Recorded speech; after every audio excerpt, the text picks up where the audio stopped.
Let's always drink the good stuff. It's about food, art, travel, music, culture, lifestyle.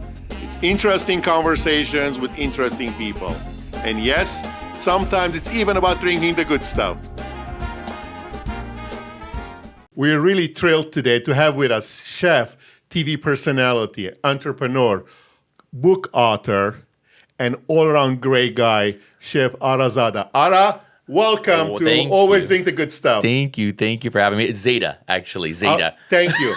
Everybody always asks. Everyone always says Zada, but it's Zada. Zeta. Ara Zeta, thank you for coming. I've been a big admirer of yours. I love what you're doing. Thank you. I'm happy you're doing it, and you're really, really good at it. One of my first memories of you on social media, I thought it was genius and hilarious when you took chikifte to In-N-Out. Yes. And said, hold the meat. Yes. I got my own. Thank you very much. And you made that chikifte hamburger. Yeah, it was, that was awesome. It was, chikifte has always been one of my favorite things to eat of all time. And I kind of had this idea to do it in and out, but I did it at a bunch of different fast food places. And I kind of wanted to just go to a bunch of places and order food with no meat and just see what they say and see the reaction of people.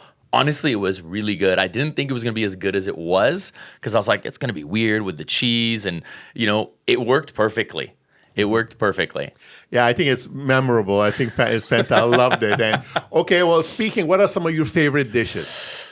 Favorite dishes? I'm talking about Armenian dishes. Armenian dishes. Okay. If we're going to go Armenian, like classic Armenian, like from Armenia, it has to be khash. I would go khash is at my number one for like traditional classic Armenian. Second would probably be lavash wrapped trout.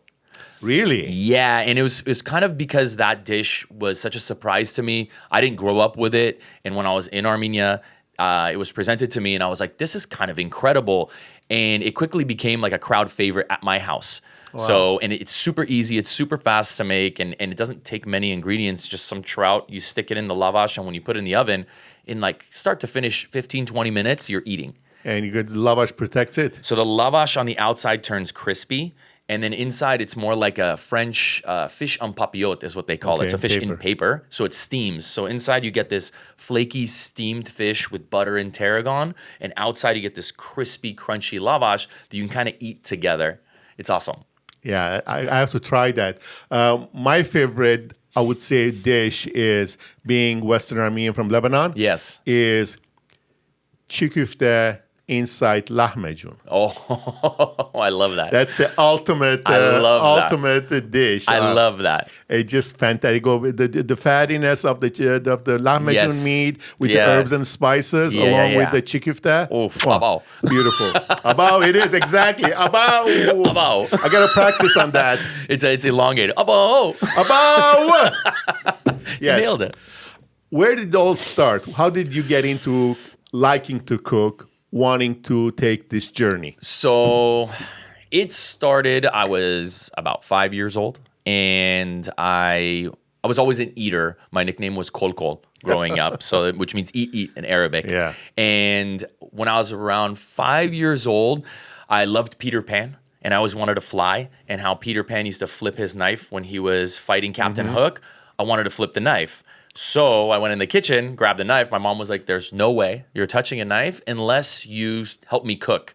So I started cooking. I started cutting up little salads, and it kind of escalated from there. And I grew this, everybody says they have a passion for food or love for food. I love creating, and it kind of was a simple segue for me. But it wasn't what I always did. I grew up as a musician. Music was my first love. What'd you play? I sing guitar and piano. Oh, wow, okay. I was in I should add that to your description here. I was in several bands. I mean, we were signed. We had CDs across the nation. I remember, cool. I went to like Tower Records in New York, and I was like, oh, my CD is here. When there were awesome. Tower Records. When there was. You guys know what that is? Tower Records. It's a cool place. Used to be, yeah. Used to be. So I did that. We did a lot of electronic music. It kind of grew from there, and eventually it was snowboarding and music were my two biggest loves. I've had 10 surgeries from snowboarding. I was an extreme sports enthusiast. I was going to get sponsored, so I was going to go pro there or be a musician. Music took over. Eventually, the music stopped working. We just the bands broke up. And I went to work in the family business, which is printing. Okay. And every day I would come home kind of hating the business because the family would fight. And they're talking about business at work. They come home, they're talking about business at home. Dinner table is business. And I found myself going home and cooking to kind of just decompress from that. So one day I was actually sick. I had like a cold or like the flu. And I came back and I kind of had this revelation. I'm just going to go to culinary school. Since I love cooking so much, this is what I want to do. My grandpa was super against it. He was like, cooks don't make money. And I was like, well, I said, when you came to this country, how much money did you have? And he's like, not very much money. And he's like, his story is kind of crazy. And I told him, and he beat the odds. I told him, don't worry, I'm going to beat the odds. I'm going to show you that cooking can actually be a business for somebody with a family. And went to culinary school, went all through the space, and fast forward, and here I am right now. And how did you like the culinary school experience? So I have I think culinary school is good for people that love cooking and want to be put in the space. There is this idea that people think that when you go to culinary school and you graduate, you're going to be right there and you're going to be a sous chef at a restaurant. It's not that. And people can go to culinary school and graduate with like D's, and they still graduate with a diploma, and they can graduate with straight A's. But in this world, nobody cares. Like you go to a restaurant, you go, hey, I got straight A's at Le Cordon Bleu. Right. Nobody cares. What matters is what you can prove on the plate. So it doesn't matter if you're a dishwasher or you went to culinary school. But the school experience will put you in the zone, and it matters what you do with that. So it's your research, your dedication to continue that craft.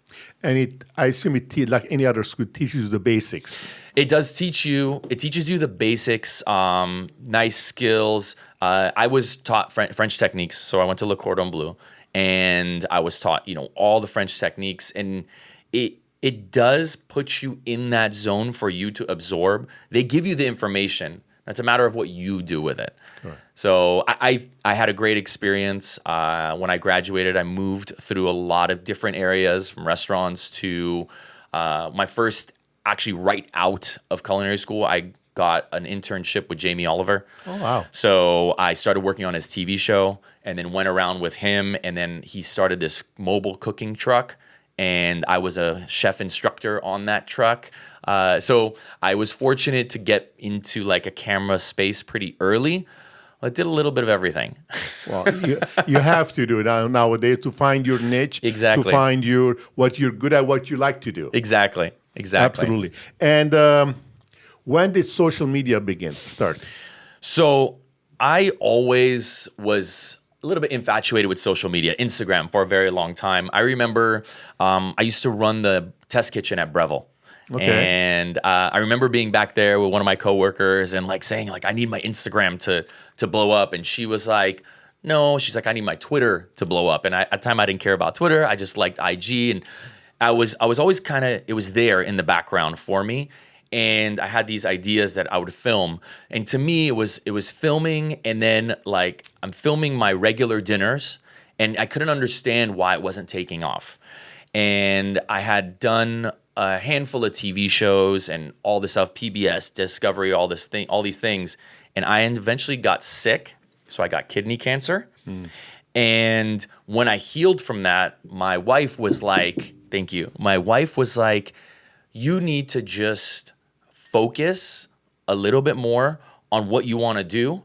And maybe since I wanted to do social media, maybe instead of cooking and filming while we're eating dinner, and the kids talking in the background, just make one dish. So I started making, it was December 16th, 2022. I remember the exact day. And I had a Discovery show that was about to air in a month. And I was like, I need to blast this off.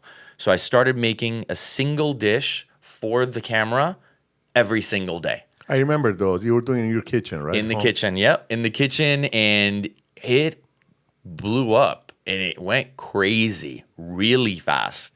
So I remember, and I look back at it, I remember when I was sitting at probably around 1,100 followers, and I was already a book author, and I had all these accolades and stuff in the culinary world, but my social media wasn't taking off.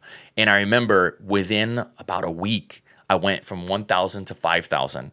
And then in 2 weeks, I went to 10,000. And then all this, it was just moving and moving. And I remember because I filmed like, thank you so much for 5,000 followers. This is great. And we hit 10 and then we hit 20. And I remember when I hit 20, I was on the golf course and I was like, no way, we just hit 20. And it was so big. And at one point, I was gaining anywhere from 500 to 1,500 followers in a day. Wow. But there was a commitment. I committed to filming every single day a new recipe and a new video daily. And that was, I think, what really set the tone. Okay.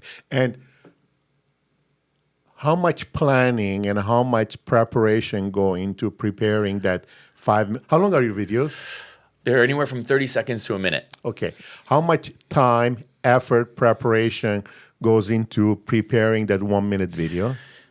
A lot. And research. A lot. So research-wise, I come up with a lot of crazy ideas, and a lot of it comes from everywhere. I get inspired or inspiration from all sorts of places. Sometimes I just wake up in the middle of the night, or like I'm in bed and I'll go, hey, what if we just mix this and this and this? And it's just something that like pops in. Once that's set, like I know what I'm gonna do, depending on the nature of the video, it could take a couple hours to shoot each one, with also like a couple hours of editing of each one. When they're longer, so it's like if I do like a long smoke of something, it's an all-day adventure. Right. But it takes, I have my weeks planned out. So from shopping to content to posting and all this stuff, but it's a full-time job. Absolutely. I start at 6 a.m. and I start posting on all the platforms. And I usually don't end until around 9 or 10 because there's posting, then there's shopping, then there's filming, then there's editing, and then there is engaging. So you have to engage in all of the platforms in order to make it work. And you're doing all by yourself? You have a team? No, I am the team. Well, good for you. Yeah. I am the team. More recently, in the past few months, I started focusing a lot on my YouTube. And now I have a cameraman for my YouTube specifically. So the long format stuff, My camera guy comes in. I found a really good guy. He's amazing. And we basically go out and shoot. And then I can shoot those long format, but then focus back on my short format because that's like the bread and butter. But that's the extent of my team. Hopefully soon I can build something larger, but I'm just so efficient at my short format stuff that I know exactly what I'm doing on how I'm filming to edit, which makes it fun. When you come up with these concepts, ideas, these new recipes, are you testing them ahead of time? No, everything is always on camera. Really? Yeah. So what if something just doesn't fails? Work out as well as you thought it would? I'm fortunate enough not to like pat myself on the back, but I don't really have fails like that. The concepts are driven with practices that I already know work. So I know that if I do this, this, and this, this and this could be the outcome. How they work together is it just in my brain. I can think of a recipe, write it down with all of the ingredients, and it'll be a perfect recipe, and then prove it in the kitchen. Where people do it the opposite way. People will go test their recipe and then have to write it down. Right. For some reason in my mind, it works the way I have it planned out. And I've had maybe one like fail where something didn't work really the way I wanted it, but that was probably because one of the ingredients was a little bit off. Like the ingredient was bad. So when I ate it, I was like, something is a little bitter here. But besides that, 99.9% of them I'd never done before. And do you attribute that to knowing what the basics are, to know what goes well with what? Yeah. You're just working off that base. So I attribute it to my knowledge and what I've absorbed from all around me. So techniques, skills. So the French techniques come in to play here because, and it's part of the reason why my food hacks work so well, is because grandmas and grandpas grandmas were taught, and mothers were taught that you need to do certain things. And they were taught that by their grandma, and they were taught that by their grandma, and it went on and on and on. The practices work, but they're not necessarily the truth. Using French techniques, you understand why certain things happen a certain way. Like, oh, you don't really need to do this because that doesn't make sense. Like, you have to stir a spoon with a metal, or stir a soup with metal, wooden spoon so that it doesn't break. Makes no sense. You can use metal, you can use whatever you want. There's practices that that can basically, break the myths. And those were brought on by generations because and that's generations. all they had at one point. Exactly. Like, I think a lot of them are because these grandmas had all the time in the world. So they're sitting there, what are we going to do? We're just going to make this, and you got to cook it for this long. Right. I mean, I made harissa with araxia from Fox in 45 minutes. Wow, okay. Start to finish. And she was like blown away. So these types of practices. Because you have the basics down. Exactly. And you primarily, correct me if I'm wrong, you primarily are doing or preparing or modifying Armenian dishes, correct? Yes and no. So I got super popular by doing Armenian dishes short format. And so I hate to pigeonhole myself with just Armenian, but Armenian is so vast because there's the diaspora. So everyone has adaptations from everywhere. So I like to say like Middle Eastern and Armenian dishes because there's a huge audience for that. But I do a lot of Armenian dishes, and those are the ones that typically do really well on my platform. What's weird is like if I do like a fish dish, nobody cares.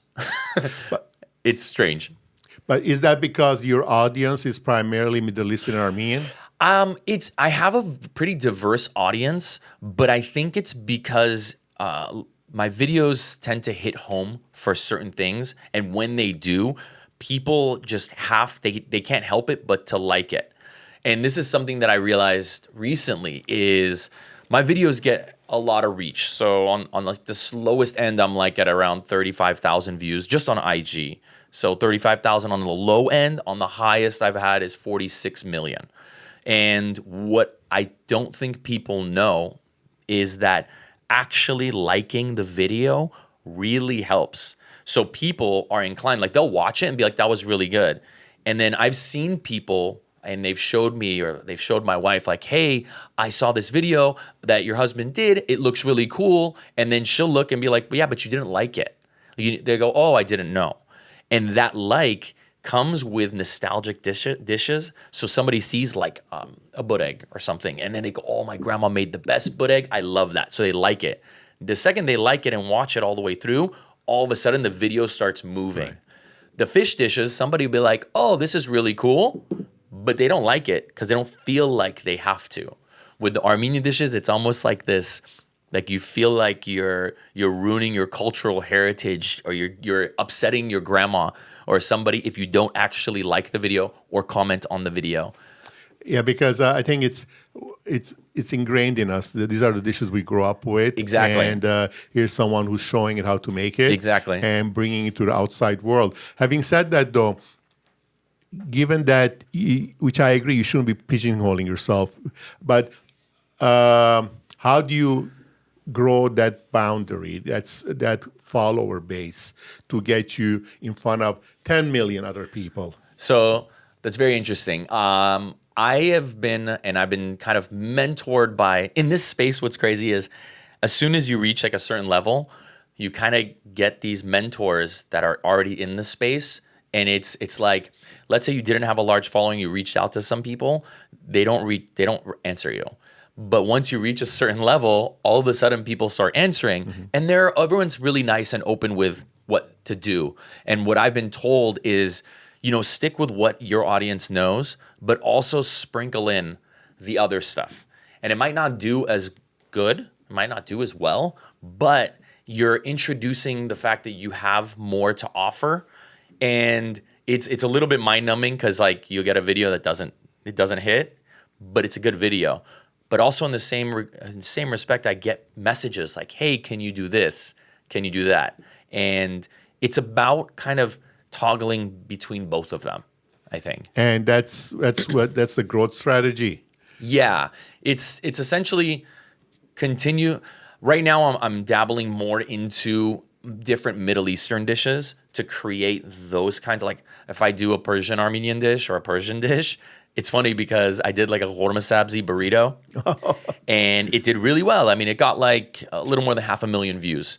And I walked around, I was in the mall and people were talking to me like, oh my God, you're Persian. I was like, no, I'm not Persian, but they just automatically think because I made a Persian dish, I'm Persian. I make an Egyptian dish, people think I'm Egyptian, like without even saying it. So I think diving into slightly different cultures, but at the end of the day, they're also similar, which is why I think there's beauty in the food. Everyone is claiming territory, right?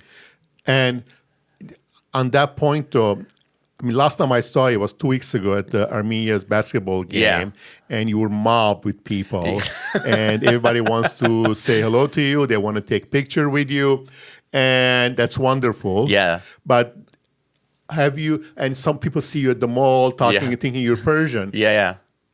Do you lose some privacy during this process?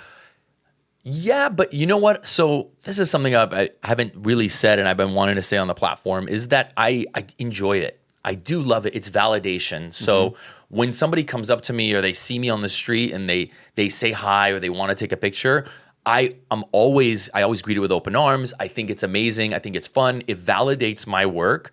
And a lot of times, like I'll get messages where like somebody will DM me and say, hey, I saw you at the restaurant, but I was too embarrassed to come and say hi. I'm like, no, I don't bite. I'm the same person on my videos as I am in real life. So I think it's great. That being said, there is some sort of like privacy that is affected, but that doesn't matter too much to me. But when I say there's some sort of, it's like when I go out to dinner, I'm always happy. I'm always smiling. There's always somebody watching. You know what I mean? And you do feel that there's always somebody watching, even when they're not coming up and saying hi, which is fun. Right. I don't mind it. But there is that feeling. My kids don't really know.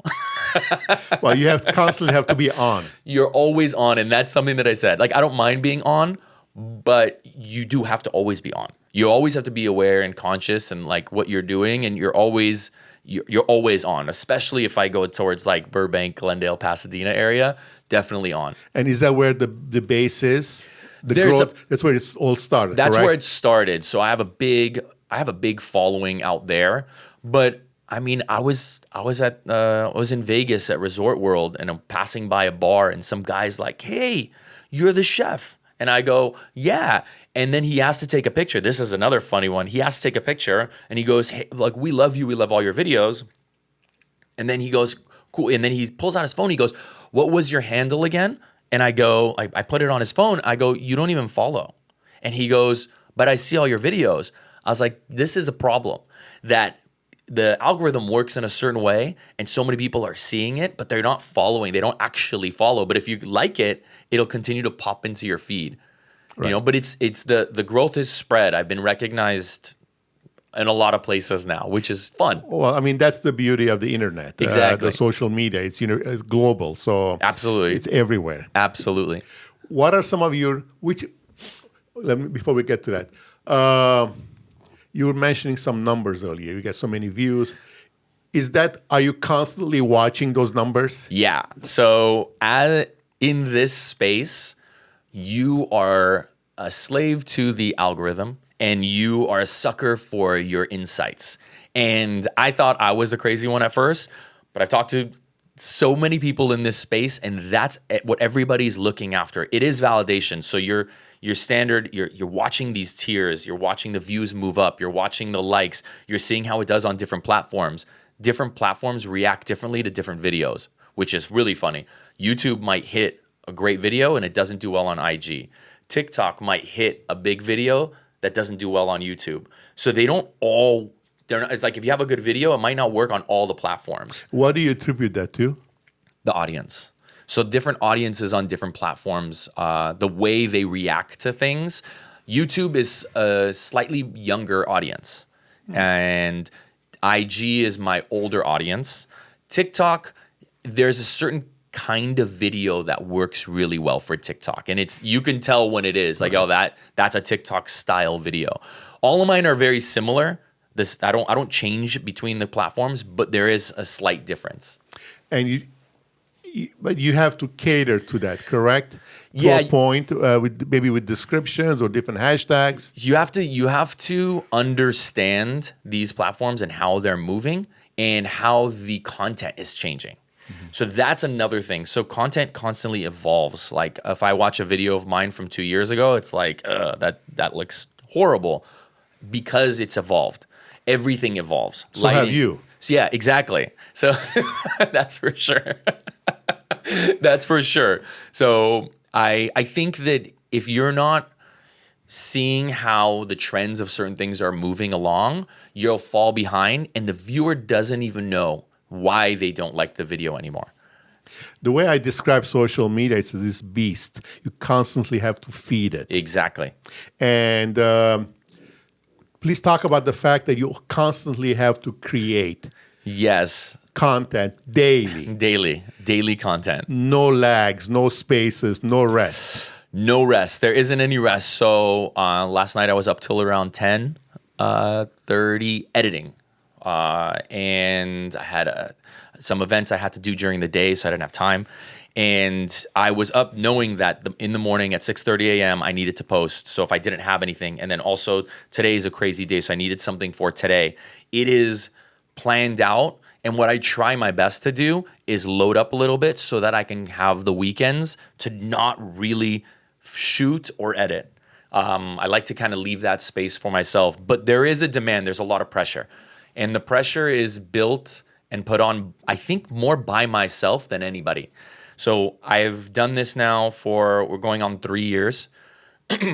New video every day. So there's, over 1,000 videos that I put out. And I'm at around 127,000 on Instagram. If I decide to take a day off, it's like this conscious effort. It's not like, hey, I just don't have anything to post, I'm going to do it. Like I'm thinking about it from the day before. Tomorrow, I'm not going to post. I'm not going to post. And I start battling. I'm not going to post. I should probably just post. No, tomorrow is the day I'm not going to post. And then I'll do it. And that day, I'll be like, maybe I should just put something out. Maybe today's not the right day to do it. Maybe I'll just do a late post today. And I battle with myself.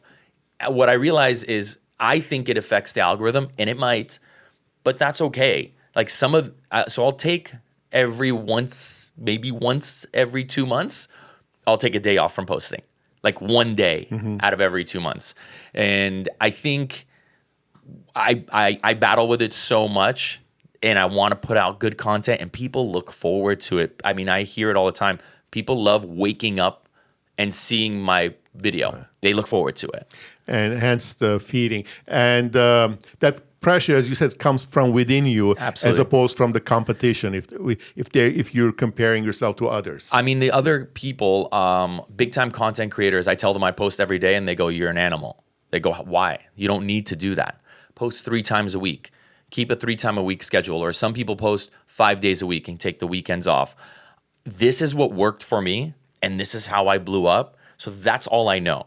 And I think maybe at some point, I will pull back a little bit. I don't know when that point is. I'm not entirely sure. But there'll be a point where I'll do like 3 times a week, maybe 4 times a week. I think when I've been focusing so much on YouTube that when that starts to move a little bit faster, and it's gone crazy the past month, I got like 8,000 subs last month.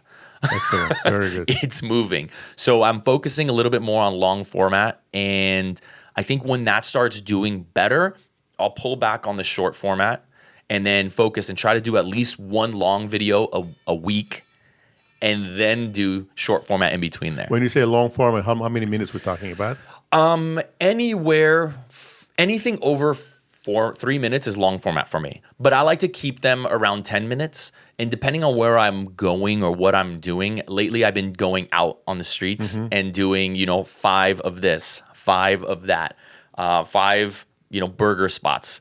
And yeah, I saw those actually. Yeah, so I think doing that keeps people engaged. Depending on where we go and what we do, they're usually around 10 minutes long. Okay. At some point, it might be an hour. Really? Oh, why not? Yeah. I mean, long form, there's a lot to be said about long format. Yes. And people are, as long as the information is engaging, informative, and entertaining. Exactly. People will listen. Exactly. People will watch. So exactly. At what point did you realize this was not just a hobby anymore, it was a business? You know, and that this is what you want to do for yourself or your family? it was so before this blew up. I was a corporate chef, and I was developing recipes. My recipes have been in grocery store chains and Vegas hotels and this and that. When this started working and becoming profitable, I realized that not just because I could work from home, but I can constantly be creative on my own space. And it's doing what I've always loved to do, and that's kind of just being in front of the camera. So I've always enjoyed that. And as soon as it became profitable to do it, it was kind of like a magical experience, very empowering, right? Mm-hmm. You can do and go and create whatever you want, whenever you want. But I do, I'm a slave to my phone. Well, yeah, that's your tool. It's my tool. I mean, the other day, my wife had my phone and had taken it inside at my friend's house, and I didn't have it, and I was okay. And then we had left, and I was like, "You have my phone?" She goes, "No, I looked inside. It's not there." And I was like, "It's going to be at their house. Don't worry. We'll just go get it in the morning." And then my brain started, I couldn't sleep all night. I was like, what if it's not there in the morning? Right. Like, what happens? What do I have to do? And it's not I have a lot of backup, but what it would do was kill 1 or 2 days. And those 1 or 2 days are so valuable in my head that I started panicking. And I was up at like 5:30, like waiting for them to wake up so we can go to their house. Pick it up. Again, being in the public eye and being accessible. Yeah. And do you get any like negative comments? And how do you deal with those? Yes. Criticisms. How do you deal with those? So long ago, I was getting negative comments, and I would get in there and I just start, like, it'd be at night, and I'm like, well, like somebody is just talking trash, and I'd go right back at it. Like, I don't do well when people talk trash. So like, I'm coming in hot. And I'm like, dude, what's wrong with these people? Like, there's a person here. Like, you can't just be a keyboard warrior and not think somebody's going to read this. You need to be answered. And then I realized, like, it was taking up a lot of my bandwidth. And I was told, like, just understand that everybody that's commenting negative in there is beneath you. And I was like, yeah, I mean, that's easy to say. And they go, no, they're physically beneath your video is what's on top, and they're beneath your video. Their only platform they have to speak is in your video. And they're just trying to make their voices heard. So there were times that I've went in with people, and at the end of it has always come out to like, oh, but you're a nice guy in this and this. Like in the comment, like people think that they're going to assault you, right? Mm-hmm. And then you're not going to say anything. And they're like champion, like sitting in the mom's basement somewhere, right? Yes. What happens now more than ever is my wife enters the chat, and she uses it as a way to like blow off steam at like the end of the night. Uh-huh. Like, so people are coming in, they're saying some hateful things, and she comes in. I mean, and it comes in all shapes and sizes. I mean, a lot of stuff is like people going, "This is Turkish. You stole this. This is this." Like, and then there's also like, mothers and stuff that are Armenian, and they're putting me down. Like, this is not the way. You ruined our cultural heritage and this and this. So like, she'll go in and be like, how dare you? That's so rude to put down somebody that's trying to do good, in our community. And there's a lot of hate. I get a lot of hate only through only through comments, never through DM. That's the fun part. They're commenting the hate so that they can be seen. Gary Vaynerchuk talks about the fact that anytime people are putting down negative comments, it's all about them, not about the person. And you know what the negative comment does? This is the best part. It blows the video up. If you do something that's wrong in a sense, say a word wrong. I mean, I did this the other day, and I did it intentionally. Sometimes I'll do it intentionally. Don't hate me for this, but I'll do things intentionally to draw the comment. And it's not something that's like crazy or bad or whatever, but like the other day I did a pickled cabbage, right? A video. But in the video I said cabbage pickles because I know that might bother people. Really? Oh, and it did. Oh, it did. So it's funny. I said cabbage pickles. Let's make cabbage pickles. And like people, like they're blood boiled. But in the caption, I wrote pickled cabbage. I wrote the way you would say it.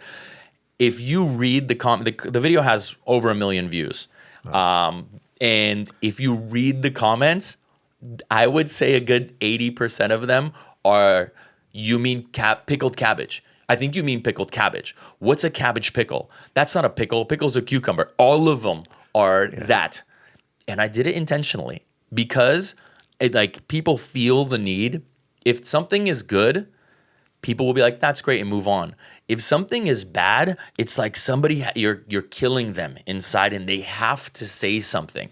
And they have to show you that they're right. That's it. So when is part 2 coming out? Did it work so well? I've done it with things in the past where I'll say something just slightly wrong. But it's like fishing. It's kind of strange. I hate to do it to people, but some people just feel the need to correct people all the time. You know what I mean? They have this sense of superiority. Exactly. And it's like, I'm going to tell you that you did this wrong. And that's not the way you do it. That's not the way you cook that. Actually, you can't even call that the same thing. It's not even in the same planet. How dare you? I know. Let them. Let's talk about Yes. When did this start? So I was doing cooking videos, and as a joke with my friend, like we would say abao is like normal in our family household dynamic. Right. Abao is like it's a sign of excitement.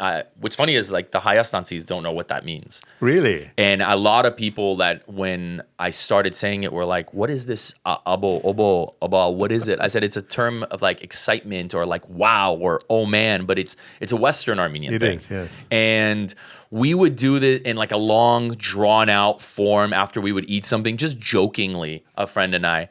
And then I was, we were like, I should just use that as the hook, right? Because we say it anyways. Why not just use it as a hook at the end of each video? And it'll be fun, and people that know, and people that don't, because everybody has some kind of hook. Right. So I started saying it. And it caught on, and it was quite funny. And quickly, I became the abao guy. And I would be, walking in a mall parking lot, and someone drives up, and they're like, abao! And that's when I realized it was really kind of resonating and clicking. And it's funny because I do it, I say it a bunch of different ways. It's kind of, it is what we say, but it's turned into like something bigger. And you've given it context. Exactly. It's definitely, if you didn't know, now you know. Right. And is this your brand now? So this is the brand. We got the abao shirts. We got, abao phone cases. It's part of me now at this point. Like people just call, like when they see me, they don't say Ara, they just say abao. It's Mr. Abao. Hey, it's abao. Or they'll be like, people come and be like, do it. Just do it. And abao is also your spice brand. So it's Ara Zeta's spices. So spice rubs, abao is in there as well. We didn't call them abao spice rubs, but abao is now the name of the company. So very cool. We're incorporated now, and it's abao. No, absolutely, rightly so. Yeah. And I bought one of your spice rubs, the basturma rub. Yes. And I love it. Amazing. And I love it. I just sprinkle on things. Yes. On meat, cheeses, what have you. Yes. How are the spices doing, sales-wise? Spices are doing great. A lot of them are hand-to-hand sales, and I forgot to bring some, and I think I have them in my car. I'm going to bring you some. Oh, thank you. The spices are doing great. They are all through my website. They were in John's for a little bit, but they're moving.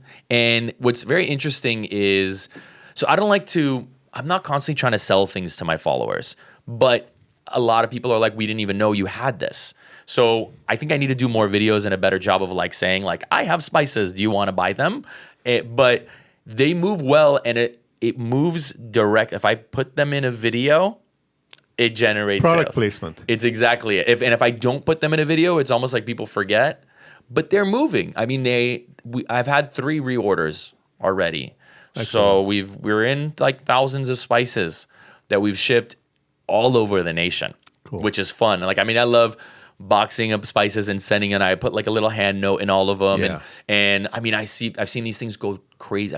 Idaho, middle of Wisconsin, Kansas City, like New Orleans, Florida, and it's fun to see. And then I get messages like, "How can you send these to Australia? Can you ship these to Argentina? Canada is a big one. How can we get these in Canada?" So it validates what I'm doing and that people are enjoying it, and it's just part of this whole thing that we're building. Well, see, with the spices, you can ship to Canada. Yeah. We get a lot of requests for asking us to ship wine to Canada. Yeah. And it's just so ridiculously difficult to ship alcohol. You need the LCBO, right? They get Unfortunately, I wish I could do it. Trust me, I just can't. Yeah.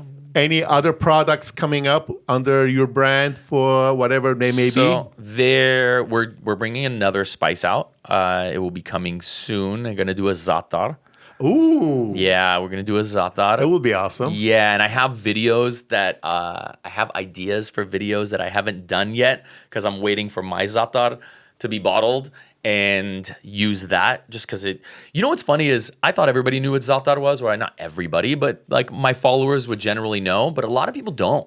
Like I get messages all the time when I've done za'atar videos. They're like, "What's a za'atar?" You know what I mean? Yeah, it's culture. It's subculture. Like yeah. But it depends where you grew up, who you grew up with, and so on. Exactly. There are a lot of, and actually, za'atar is becoming fairly popular in the U.S. right now. Super popular. A lot of Lebanese are bottling them or packaging them. Yeah. You see a lot of content with za'atar. Yes. I think there's a restaurant chain also now. It's called za'atar. Yeah, I've heard of it. It's becoming very fantastic. You know what's great and what's fun is growing up, I didn't realize za'atar was a spice blend when I was a little kid. I didn't know. I just thought za'atar hots, menaish. That's what we ate, and that's what it was. I didn't realize it was a spice blend. I mean, I know now, but it took me years and years to realize that you can just make it. And za'atar, actually, I think in Arabic or in Lebanon, is just that, the summer savory. So summer savory, that herb is called za'atar. So otherwise, the bread is manouche or menaish. So menaish, but it's za'atar hots. But za'atar, when you say za'atar, it's the spice rub, but it's the same in Lebanon. But also, you can get za'atar, which is summer savory. Yeah, it's a plant. Yeah, it's a green herb. They dry it. A dried herb, and in Armenia they call it urts. Okay. But in Armenia, they call everything urts. But when I was writing the book, this was hard for us, which is herb identification, because we went all around and they'd be like, "This is urts, and sarerun urts, bars urts, vaireni urts." So like mountain thyme and plain thyme and wild thyme, but all of them were different herbs. But for them, it was all thyme at the time. Now they're educated now. You're educating them. I'm helping out. It took us a while, but we were like, wait, that's summer savory. That's thyme. That one's not thyme. You're the co-author of a book called Lavash. Yeah. Which you went to different villages in Armenia, trying to record, capture, learn, and teach the population dishes that are unique to certain regions of Armenia. Yes. Can you talk about that a little bit, please? Yes. So when I first went to Armenia, it was 2016, I realized I didn't know any of the food. None of it at all, actually. I was like, what is this? What's khashlama? I had no idea. I grew up in an Egyptian Armenian household.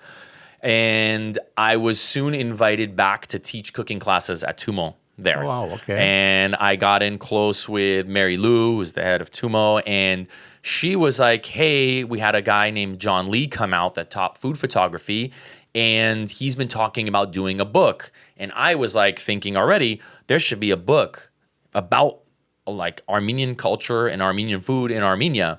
So I paired up with these co-authors. We kind of planned, and the whole idea was to do like Armenia, the cookbook. But I was like, this is impossible to do. We're going to get yelled at by everybody. The Persian Armenians are going to say, that's not how you make it. The Lebanese Armenians, I say, that's not how you make it. The Hayas Nazi Armenians, everyone's going to yell at us. I said, you know what we should do is go put boots on the ground, go to Armenia, and go village to village gathering recipes, and not say that this is an Armenian cookbook or this is necessarily Armenian food and it was born and raised here. It's that this is what they're eating in Armenia at this time, and it really hasn't changed in a century. We got a publishing deal from Chronicle out in San Francisco, and we flew out there, and it took about 4 years to write. We were going to Armenia about every 6 months. Wow, okay. And I physically, me, my two co-authors, and a bunch of people, Me driving, drove around the entire country from, all the way down to Goris into Artsakh, came out all the way up and around to the Lori region, into Gyumri. I mean, we did it all. And it was an incredible experience. We were invited with open arms into every village. It's my hopes to do like a part 2, but in a video aspect. I was just going to ask, do any video for any of these meetings, trips? So there's footage. The footage isn't as good as it should have been. So I have some videos of stuff, but it wasn't like documented that way. Not enough to do a documentary with No, voiceover? so what I'd love to do is go back with a camera crew, do something very similar, and show the hospitality. So that was the biggest takeaway. You walk into a village, and I mean, I'm Armenian, but I look like an alien out there. You know what I mean? I usually dress with joggers in the wintertime. Like, I stick out like a sore thumb walking through the village. Every village we went to, doors were opening, come, eat dinner, sit. I mean, a lot of these people don't have a lot of money, but they would throw out nice tablecloths, and they bring out the meat, which they don't always eat meat. They would say, stay the night. You're going to stay here. We'll have dinner tomorrow. I mean, the hospitality is second to none. And you get into a taxi cab and the driver's like, come to my house tonight for lamb.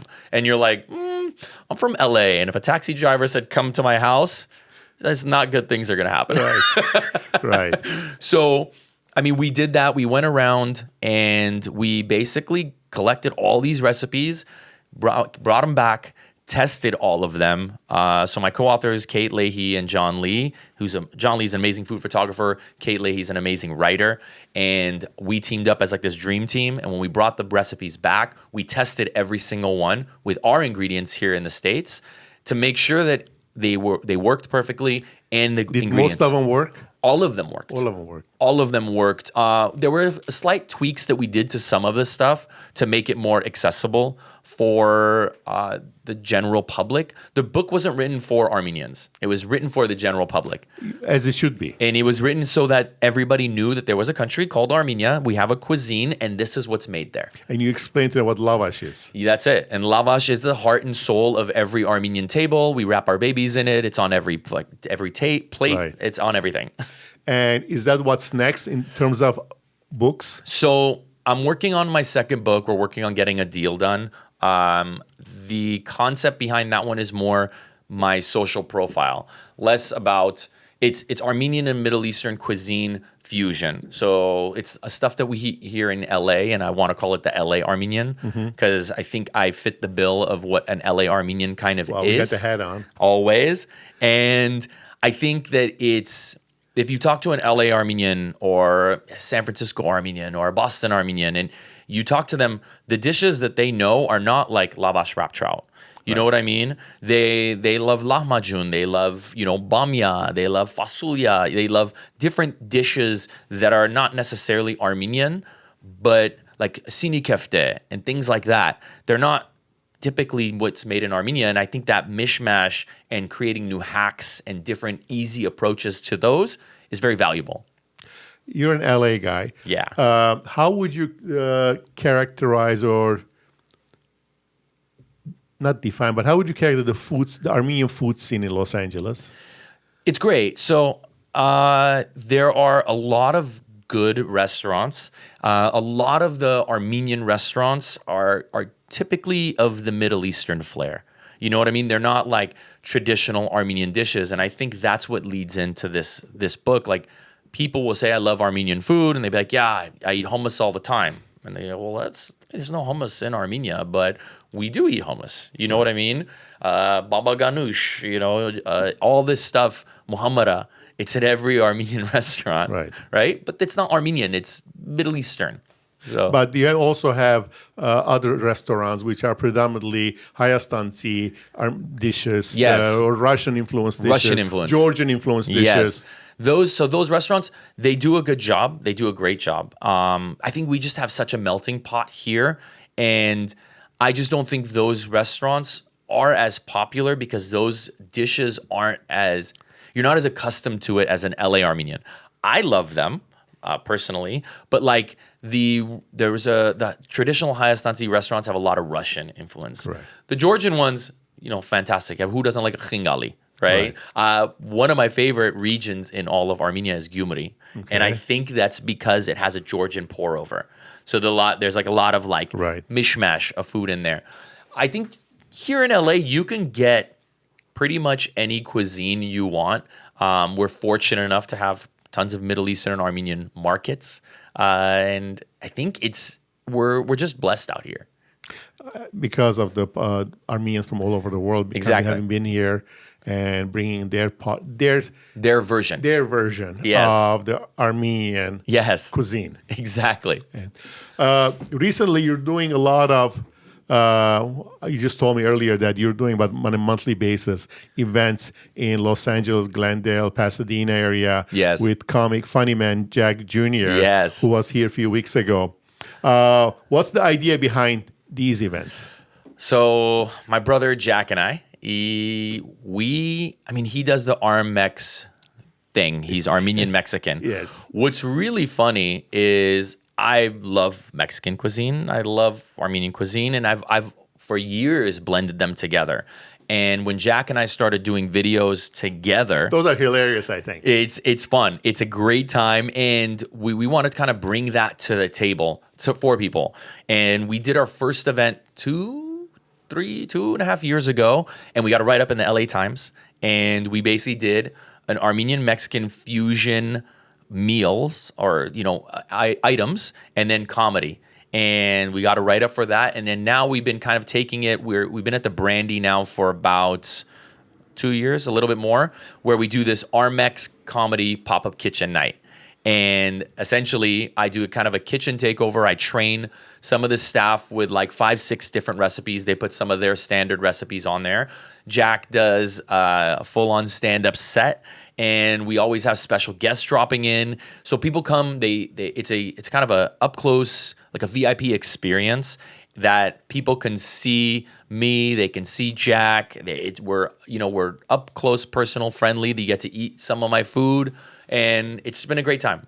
And obviously, people are being well received by the audiences. We've sold out every single one. They're not massive, but we usually have anywhere from 80 to 100 seats. Wonderful. And the first one we ever did sold out in like 30 minutes. So we were like, whoa, this is kind of cool. Now it's, it gets there, but we sell out every single one, and we would love to take this actually on the road. So we have hopes to do this type of event maybe in Arizona, maybe in Boston, New Jersey. So we're just trying to work out some of the details, but it's super fun. That fusion of Mexican Armenian, there's already a restaurant in Silver Lake that's doing Mid-East tacos? Yeah, they're doing that. Armen does a great job. Is that something that you see growing? So I do see it growing. So in LA, you have obviously the big Mexican food culture, which is great, and everybody loves, if you have your Armenian heritage, you love it. What I try to do when I'm doing these Armex dishes it's not typical, it's not standard. Our Mid-East Tacos does a phenomenal job, but you're getting tacos and burritos with Armenian flavors. Correct. Fantastic. What I try to do is like take more of an Armenian dish, like a dolma, and stuff it with al pastor.